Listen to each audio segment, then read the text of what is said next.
여러분 안녕하세요. 공감 읽어준 아나운서 박진영입니다. 주말 잘 보내셨죠? 너무 더운 날씨가 이어지고 있습니다. 오늘도 폭염특보가 지속된다고 하는데 이럴 때일수록 수분 섭취 잘 하시고 잘 휴식하시길 바랍니다. 자, 공감 읽어준 아나운서는 오늘 스카와라 미치코라는 일본의 아나운서가 쓴 책인데요. 공감의 힘. 네, 이 책을 읽겠습니다. 25쪽 뇌 과학이 증명하는 감정의 힘입니다. 뇌 과학이 증명하는 감정의 힘. 우리가 사물을 받아들일 때 감정이 중요하게 작용한다는 사실은 과학적으로도 증명됐습니다. 그런데 이것은 뇌 구조와 관계가 있습니다. 인간의 뇌는 3층으로 되어 있는데 파충류의 뇌, 포유류의 뇌, 인간의 뇌 순서로 발달한 뇌 진화 과정이 그대로 담겨 있습니다. 파충류의 뇌가 가장 안쪽에 있고 그 위에 포유류의 뇌, 가장 위에 인간의 뇌가 있습니다.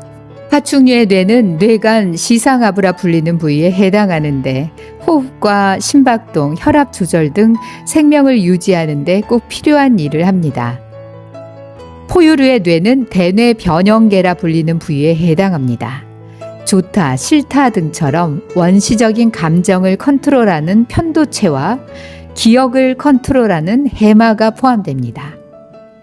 인간의 뇌는 대뇌신피질이라 불리는 부위에 해당하며 특히 이마 부근에 있는 전두전야는 논리적인 사고를 담당합니다.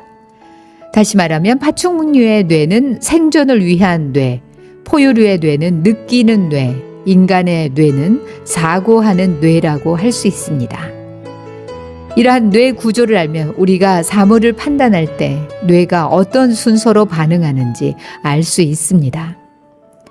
예를 들어 우리 눈앞에 날카로운 이빨을 드러낸 호랑이가 나타났다고 해볼까요?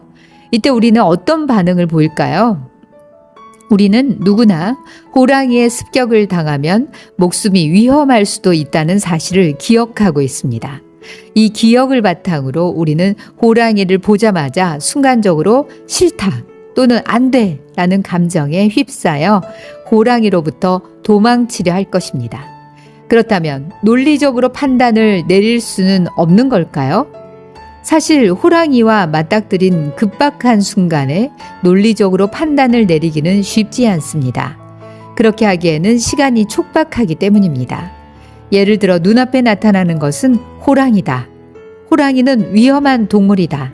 따라서 눈앞에 나타난 것은 위험한 것이다. 와 같이 3단 논법으로 생각하다가는 호랑이에게 습격당할 가능성이 큽니다.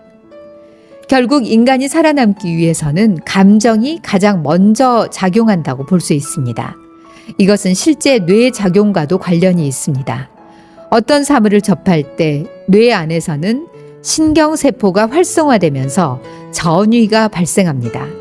이를 측정하면 대뇌 변형계 편도체가 가장 빨리 반응한다고 합니다. 좋다, 싫다 등의 감정을 컨트롤하는 편도체가 가장 빨리 반응한다는 사실을 미루어 볼 때 실제 뇌작용에서도 감정이 가장 먼저 반응한다는 것을 알 수 있습니다. 일반적으로 인간이 사물을 판단할 때는 감정이 먼저 반응한 다음에 논리로 정리합니다. 논리적으로 생각한 다음 감정의 좋고 싫음을 판단하는 경우는 드뭅니다. 따라서 상대방에게 메시지를 전달할 때는 이 순서를 염두에 두어야 합니다.